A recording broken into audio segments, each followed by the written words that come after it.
I still remember the exact moment my mom looked at me and said the words that changed everything. Pay your own bills and grow up. We were standing in the kitchen, the air thick with tension.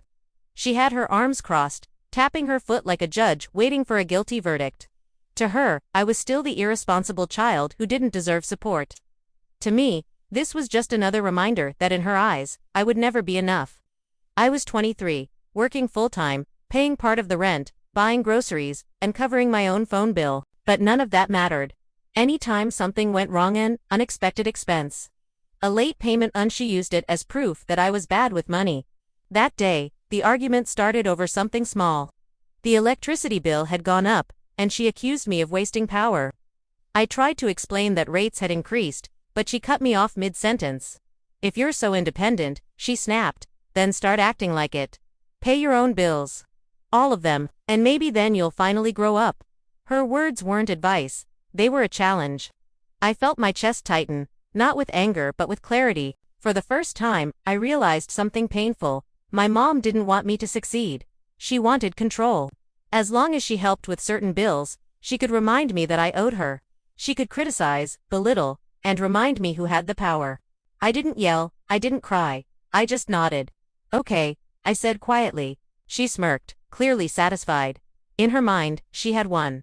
She probably imagined I'd panic, fail within a month, and come crawling back, apologizing and begging for help. That's how it always went, or so she thought. That night, I sat on my bed and opened my laptop. I listed every single bill tied to her name.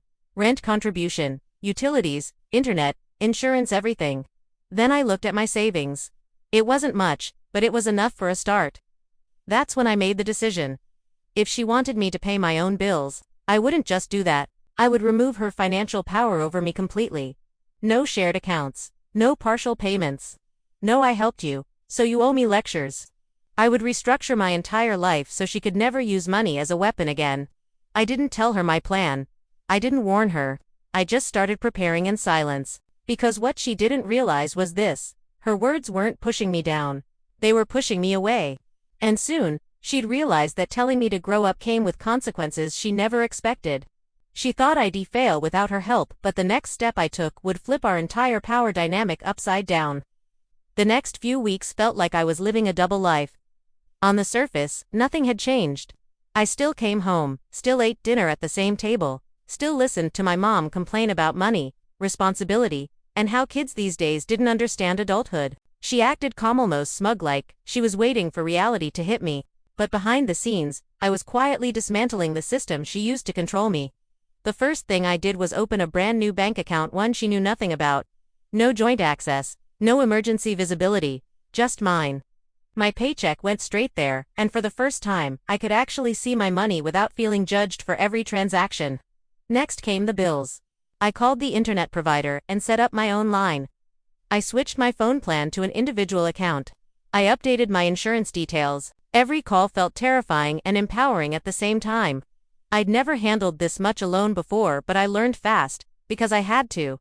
The hardest part wasn't the logistics. It was the silence. My mom noticed the changes, of course. She just didn't understand them yet. When the internet bill arrived, lower than usual, she frowned. When my phone stopped ringing on her shared plan, she asked a few sharp questions. I changed some things, I said casually. She rolled her eyes. Don't make things harder for yourself. You'll need help eventually. That sentence stuck with me. She didn't say if I'd need help, she said when. Failure was already written into her expectations. And strangely, that became my fuel. I stopped eating out. I canceled subscriptions. One tracked every expense. I learned the difference between wants and needs in a way no lecture could ever teach me. Each responsible choice felt like reclaiming a piece of myself she'd always dismissed. Then came the moment that changed the atmosphere in the house. One evening, she handed me a stack of envelopes, bills she usually managed. Your turn, she said, with a hint of satisfaction. Let's see how grown-up you really are. I looked through them calmly. I already paid mine, I replied. She laughed, assuming I was joking. No, I said, placing the receipts on the table. These ones too. I transferred my share last week. The smile on her face didn't disappear, but it cracked. From that day on, the lectures became sharper. She started pointing out every tiny mistake I made, every purchase she thought was unnecessary.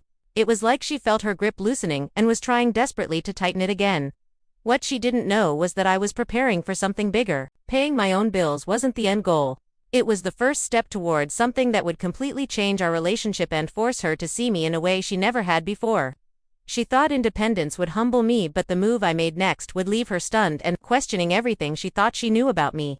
By the third month, the shift was impossible to ignore. I wasn't just paying my bills anymore, I was stable, focused. The chaos my mom had predicted never came. No late notices. No panic. No begging. And that seemed to bother her more than if I had failed. She started bringing money into every conversation. If I bought new shoes, she'd comment on how bills come first. If I worked late, she'd say, "All this effort, and you're still living under my roof." If I stayed quiet, she'd accuse me of having an attitude. It wasn't about money anymore. It was about control slipping through her fingers. One night, she cornered me in the living room. "So," she said, folding her arms, "how long do you think you can keep this up?" I looked at her, really looked at her. The same woman who told me to grow up was now waiting for me to fall apart. "As long as I need to," I replied. She scoffed. "You act like you're independent, but you still live here. Don't confuse paying bills with being an adult." That's when something inside me snapped, not in anger, but in certainty. She was right about one thing. True independence meant more than money. That night, I opened my laptop again, but this time, I wasn't calculating expenses. I was searching for apartments, small ones, cheap ones, nothing fancy, just a place that was mine. Every listing felt unreal. I'd always assumed moving out was something I'd do one day, when I was more ready, more approved, more supported. But suddenly, I realized something powerful. I didn't need her permission to grow up. Within 2 weeks, I found a studio across town. The rent was tight but manageable. I ran the numbers again and again, cutting corners where I could. No luxury. No safety net. Just responsibility. I signed the lease in silence. I didn't tell my mom right away. Not because I was scared, but because I wanted to be sure. Sure of myself. Sure of my decision. Sure that this wasn't a reaction, but a choice. When I finally told her, her reaction wasn't what I expected. She didn't yell, she laughed. "You," she said. "On your own. Don't be dramatic. You'll be back in a month." I nodded politely. Maybe, but inside, I knew I wouldn't be. Moving out wasn't about proving her wrong. It was about proving something to myself, that I could survive without emotional threats disguised as tough love. As moving day got closer, her behavior changed. She started making passive comments, leaving articles about how expensive life is, mentioning how lonely living alone can be. Fear was creeping in hers, not mine, because she finally understood something I'd known for weeks. Once I walked out that door, she wouldn't get to decide who I was anymore. She thought moving out would break me, but the day I actually left would trigger a reaction from her that I never saw coming. Moving day didn't feel dramatic. There was no shouting match. No tears. No big goodbye speech. And somehow, that made it heavier. My boxers were stacked neatly by the door. My life reduced to cardboard and tape. Each box felt like a boundary I was finally allowed to draw. My mom watched from the kitchen. "So this is it," she said flatly. "You really think this is smart?" "I think it's necessary," I replied. She shook her head. "Life's going to humble you." Maybe she expected fear in my eyes. Maybe she wanted doubt. What she got instead was command that seemed to irritate her more than anger ever could. As I carried the last box to my car, she added, "Don't come back asking for help." I paused, turned around, and met her gaze. "I won't." Those 2 words landed harder than any argument we'd ever had. The drive to my new place felt surreal. The apartment was small, 1 room, thin walls, old carpet, but when I unlocked the door, something unexpected hit me. Silence. Not the uncomfortable kind. The peaceful kind. The kind where no one was waiting to critique your choices or remind you what you owed them. The first night was harder than I'd like to admit. I sat on the floor eating takeout because I hadn't unpacked yet. The reality of being fully responsible for myself settled in. If something went wrong now, there was no one to blame and no one to save me. And strangely, that felt freeing. Over the next few weeks, I adjusted quickly. I built routines. I cooked, I budgeted, I paid rent on time. I learned how much I could stretch $1 without feeling deprived. Every small success added up to something bigger, confidence. My mom, on the other hand, went quiet. No calls, no check-ins, no "how are you doing" messages, just silence. At first, I wondered if she was respecting my independence. Then the comments started. She'd text things like, "Hope you're managing," or "Let me know when reality sets in." It wasn't concern, it was waiting. Waiting for me to admit defeat. But the longer I stayed afloat, the more uncomfortable that waiting became for her. Then, one evening, she called. "I don't understand why you're doing this," she said. "You're making life harder than it needs to be." I took a breath. "I'm making it mine." She didn't respond right away. And in that pause, I realized something important. My independence wasn't just changing my life.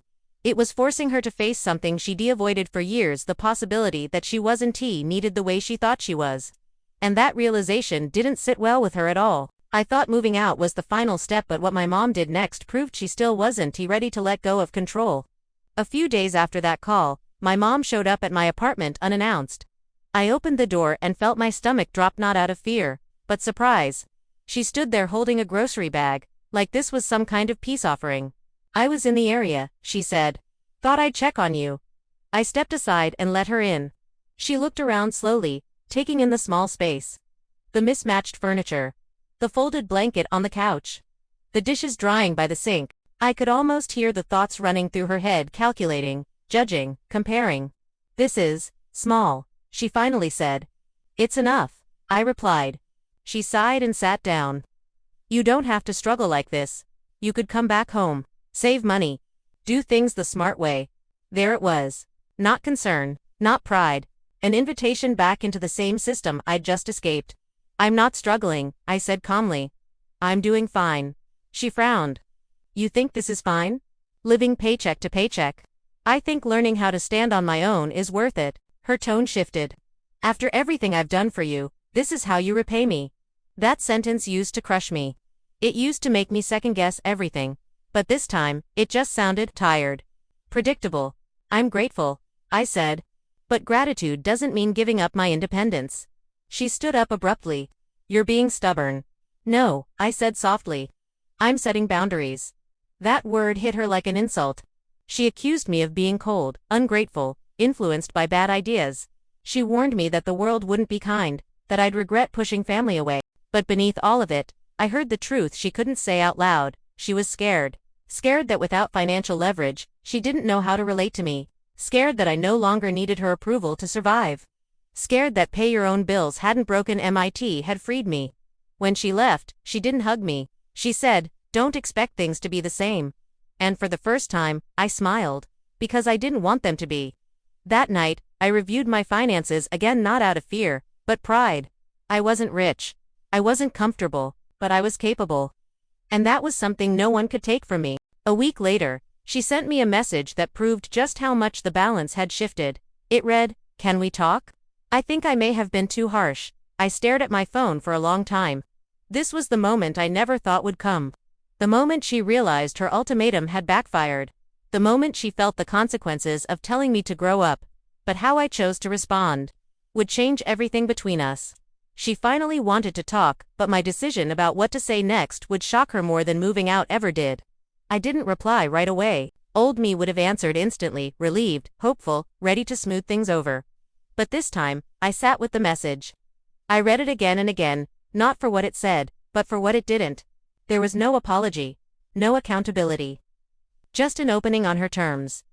The next day, I finally responded. "We can talk," I wrote. "But only if we're honest." She called within minutes. Her voice was softer than usual. "I just think things got out of hand." "They didn't," I said calmly. "They got clear." Silence. I explained how being told to pay my own bills felt less like motivation and more like rejection. How money had always been used as a measuring stick for my worth. How independence wasn't an act of rebellion, it was survival. She interrupted. "I was trying to teach you responsibility." "I learned it," I replied. "Just not the way you expected." That's when I made the decision that shocked her. "I'm not coming back," I said. "And I'm not blending our finances again. Ever." She inhaled sharply. "So that's it, you're cutting me off." "No," I said. "I'm changing the terms." I told her I wanted a relationship without financial strings, guilt, or control. No using money as leverage. No threats disguised as advice. If we were going to stay in each other's lives, it would be as two adults, not a parent holding power and a child begging for approval. She didn't respond right away. When she finally spoke, her voice cracked. I don't know how to do that. I do, I said gently. And I'm doing it. That conversation didn't fix everything. Some days are still awkward. Some calls are still tense, but something fundamental changed. She stopped commenting on my spending, stopped warning me about failure, stopped telling me to grow up. Because I already had. The irony still makes me shake my head sometimes. The moment she tried to push me into adulthood, using pressure and fear, was the moment she lost control over my life. Telling me to pay my own bills didn't humble me, it empowered me. And the biggest shock of all, I didn't lose my family. I found myself. Sometimes the harshest ultimatum becomes the greatest gift once you stop trying to prove yourself to the person who gave it. Thanks for watching the video, subscribe to the channel, and click the bell icon.